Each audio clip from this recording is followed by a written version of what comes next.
Aí você vai vendo Alesi e Mansell. É claro que isso que nós dizíamos era a posição na pista. Mas no computador, as posições são diferentes porque tem a soma dos dois tempos.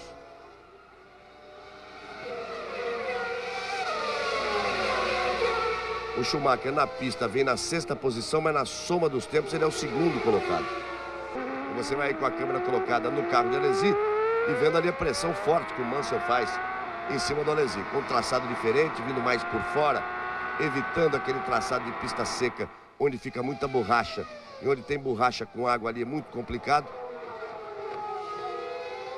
Olha, nessas 3 corridas que eu vi o Mansell fazer em Fórmula 1 esse ano, o Grande Prêmio da França, o Grande Prêmio da Europa, umas 2 semanas atrás, 3 semanas atrás em Jerez, e essa aqui agora, indiscutivelmente é a melhor. Tá parecendo o Mansell dos velhos tempos. Lá vem o Leão. Olha, o Mansell tentou ultrapassagem, recolheu ali atrás do Alesi. Você vai de carona e você tem... Olha, isso é o que o Mansell tá vendo, meu amigo. Ou seja, quase nada. Ele vai outra vez para cima do Alesi, Rio baixa de 1,57, virou 1,56,9, frente separada. E aí o Senna conquistava o tricampeonato.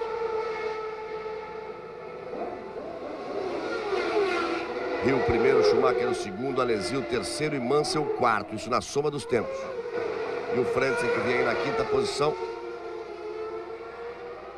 Parou, trocou pneus, reabasteceu. O Lundell que está na frente do Christian. O Rio sempre nesse ponto. Mas aí ele bota de lado e tem que recolher. Que vem a curva ali à esquerda e logo na frente vem a freada.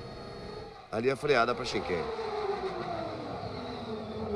Mansell permanece entre quarto, porque ele tem 5 segundos de desvantagem na soma dos tempos para Jean Alesi.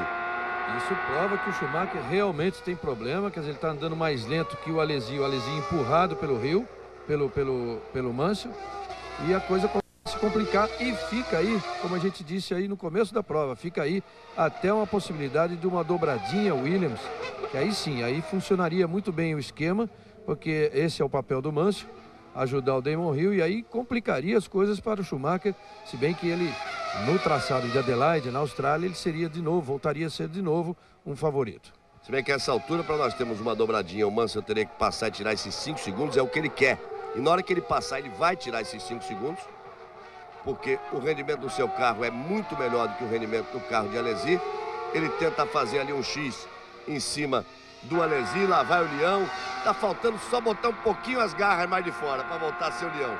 Mais carga ele tem, bota de um lado, do outro, na chuva, aí recolhe. Bonita tomada com a câmera no carro do Alesi. Vamos, Leão, vamos, Mansell, acorda. Aí na madrugada deste sábado para domingo, já vamos nos aproximando das 4 da manhã, horário de Brasília. E o Mansell bota a pressão em cima do Alesi. O Alesi sabe também, se o Mansell passar, vai embora. Alta, repare, como ele vai inteiro para cima do Alesi. Deu uma balançada o Alesi, vem por fora, ele sempre fica por fora. O Alesi sacrifica o traçado. O normal ali na chuva seria também o Alesi arredondar e ir lá por fora, mas ele fica por dentro para ficar com a perna esquerda da curva para evitar a ultrapassagem do Mansell. Outra vez ele tira. Agora foi mais, hein? A outra vez tem que recolher. Também ele fica tentando induzir o Alesi ao erro. E a situação do Mansell não é nada confortável. Andando ali atrás, tendo que arriscar na chuva, sem ver praticamente nada naquela parte de alta. Vira 1,58,900. Já vira 1,58,9. Aí o Frank, você viu antes o Jean Todt, aí vê o Frank Williams. Vai perdendo peso o carro do Schumacher. E o primeiro é Hill, o segundo é Alesi, o terceiro é Schumacher, o quarto é Nigel Mansell, que vai lá fora dessa vez. A 5ª posição ainda de Frentzen, em 6º Mika Hakkinen. E Damon Hill vai para o box finalmente. O Mansell força, outra vez ele tenta, ele tinha que colocar do lado aí para ficar por dentro na curva. Aí o Hill. Vamos ficar de olho na troca do Hill e principalmente no tempo que o Hill vai rodar com o carro pesado. Garanto que ele vai começar a rodar acima dos dois. 9,2 e vai voltando o Damon Hill. No trabalho de boxe, o Williams perdeu. O Schumacher fez 8 cravados e o Hill 9,2. E o Hill vai voltar ali junto, olha só. Olha a encrenca, Alesi passa e Mansell também. Ele volta atrás da briga de Alesi e Mansell. E isso é muito bom para o Schumacher. Muito bom para o Schumacher, porque o Alesi tem um ritmo mais lento do que as Williams. Então vai para o box e vamos ver se o Hill consegue chegar ali no Alesi. Se o Hill prometeu que nessa corrida não ia ficar pensando muito, ia pro tudo ou nada.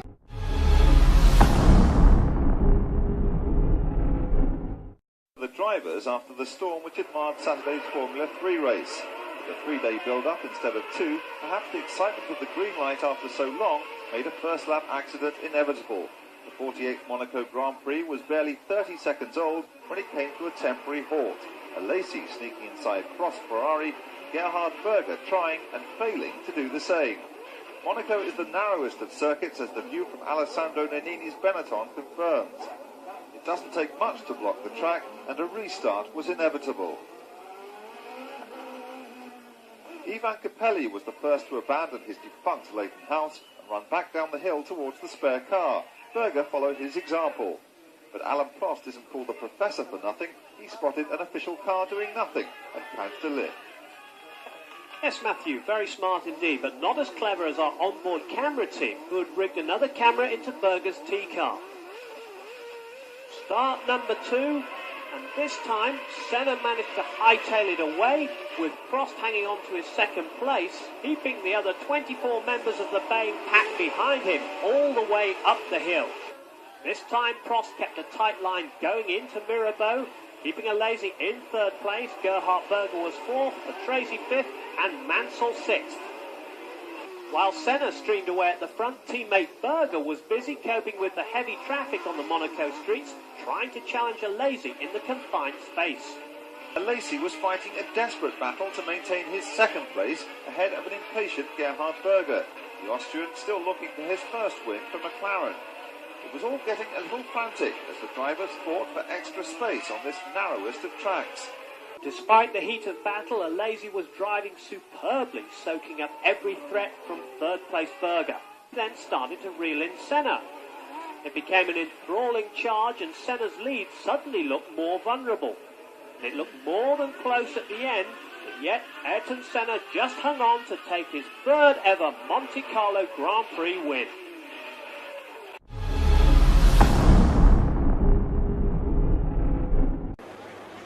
Das rote Licht aufleuchten. Und jetzt bin ich mal gespannt, ob Mika Häkkinen besser wegkommt als Alain Prost. Grünes Licht. Guter Start von Häkkinen. Prost zieht gleich rüber. Aber Häkkinen ist vorne. Mika Häkkinen ist vorne. Und Alain Prost wird abgedrängt und ganz schnell gestartet. Einer der beiden Ferrari. Das müsste Jean Alesi gewesen sein. Da wird es einen Riesenjubel geben in Italien. Ein Ferrari führt den großen Preis von Portugal an. Ist das denn zu fassen? Jean Alesi vor Mika Häkkinen und Ayrton Senna. Häkkinen, der da ganz cool und clever Alain Prost eingeklemmt hat auf dem Weg zur ersten Kurve.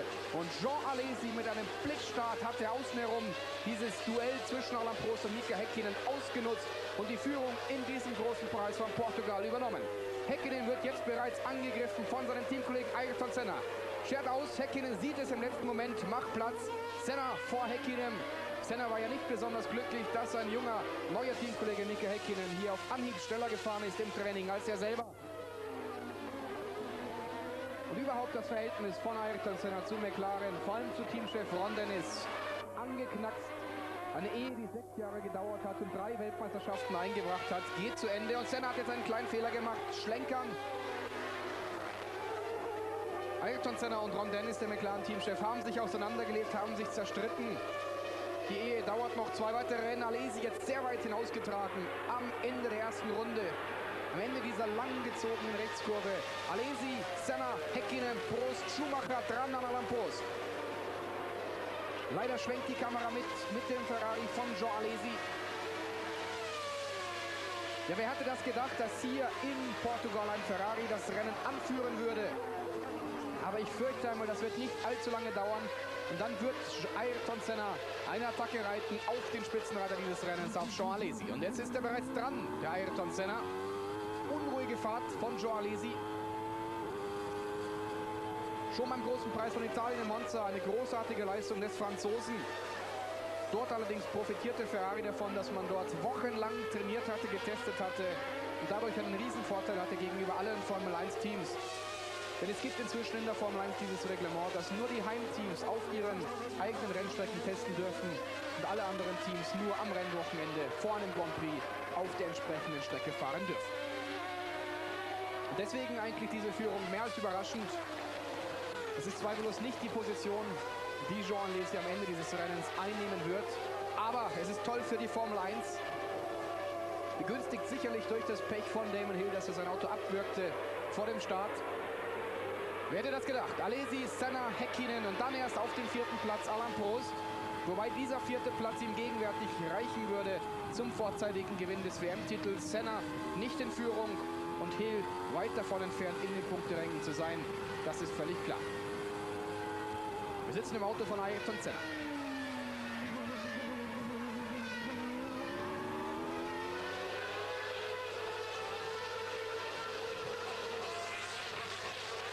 Michael Schumacher könnte natürlich jetzt von dieser Situation an der Spitze profitieren. Jean Alesi hält meiner Meinung nach Ayrton Senna etwas auf und die dahinterfahrenden schieben sich jetzt immer näher zusammen. Und Jean Alesi, wer ihn kennt, weiß, dass dieser Franzose unheimlich schwer zu überholen ist. Und da dürfen wir uns auf einen packenden Zweikampf freuen zwischen Alesi und Ayrton Senna. Der lachende Dritte könnte in diesem Fall möglicherweise Mika Häkkinen sein, der Schützling von Ex-Formel 1-Weltmeister Keke Rosberg.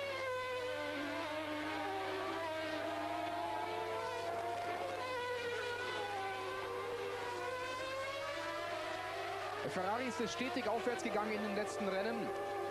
Ob das allein an dem neuen Sportchef Jean Todt, der von Peugeot zu den Italienern gewechselt ist, liegt, wage ich zu bezweifeln.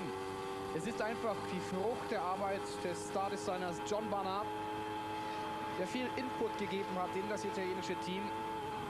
Es gab ja schon einmal eine Ära Barnard bei Ferrari und das war mit die erfolgreichste damals, als noch Nigel Mansell und dann Alain Prost für Ferrari fuhren. Damals konnte man noch Rennen gewinnen. Man hat dies auch getan in Portugal. Dies eine Strecke, auf der Ferrari immer sehr schnell war, auch in den Jahren, wo es nicht so gut lief. Es gab hier bereits 2 Siege zum Jahrzehntwechsel, nämlich 1989 siegte Gerhard Berger und 1990 Nigel Mansell. Wir sehen jetzt noch einmal den Start. Ich weiß nicht, ob es da möglicherweise Zweifel gibt an dem Start von Jean Alesi, aber er hat meiner Meinung nach einfach dieses Duell ausgenutzt zwischen Häkkinen und Prost. Er ist außen herum gefahren, war eigentlich bei der Anfahrt zur Kurve nur auf Platz 4 und hat diesen Zweikampf von Mika Häkkinen und Alain Prost in seine Taktik einbezogen und einfach die 3 führenden Häkkinen, Prost und Senna außen herum überrumpelt. Estoril hat uns schon immer packende Rennen geliefert. Es war übrigens Estoril die Strecke, auf der Ayrton Senna seinen ersten Grand Prix gewann, damals sein legendäres Regenrennen. Senna in einem Lotus und viele der Favoriten, auch Alain Prost, kreiselten von der Strecke auf Aquaplaning, hier genau an dieser Stelle auf der langen Geraden. Und Michael Schumacher hält überraschend für mich den Kontakt zu Alain Prost. Also offensichtlich hat man bei Benetton doch noch etwas gefunden von Warm-up bis zum Rennen, denn Michael Schumacher fährt hervorragende Rundenzeiten. Und das war ja so insgeheim unsere Hoffnung, dass man zwar bei Benetton den richtigen Speed für das Qualifying nicht gefunden hat, aber möglicherweise eine ganz gute Abstimmung für das Rennen. Jean Alesi führt diesen großen Preis von Portugal sensationell an, nach 4 Runden. Ayrton Senna Zweiter, Mika Häkkinen Dritter und Michael Schumacher liegt vor Gerhard Berger und hinter Alain Prost auf dem 4. Platz. Wir machen nach dieser aufregenden Anfangsphase in Estoril zunächst einmal eine ganz kurze Pause und sind dann für Sie wieder zurück.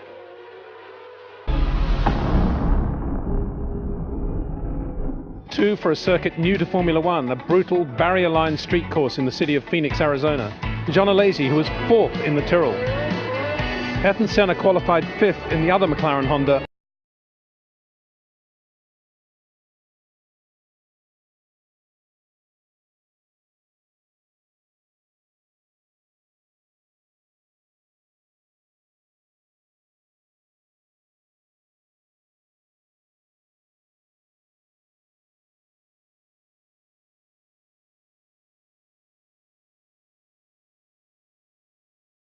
Pirelli-tarred Tyrrell still held the lead, but now Ayrton Senna was giving serious chase. It seemed only a matter of time before the Brazilian would put things in order.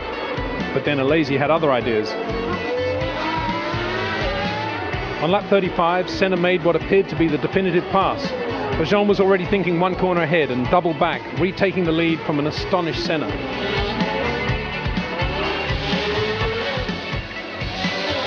Senna repeated the move on lap 36, but this time blocked the inside run into turn 2. Alesi snapped at Ayrton's heels like a hungry dog over the remainder of the lap.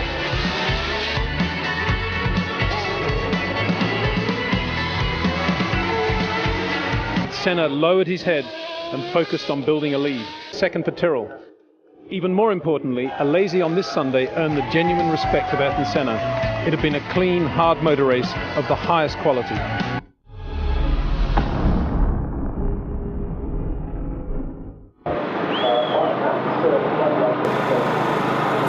That race was full of emotion and fight, because I have to. I start 5th.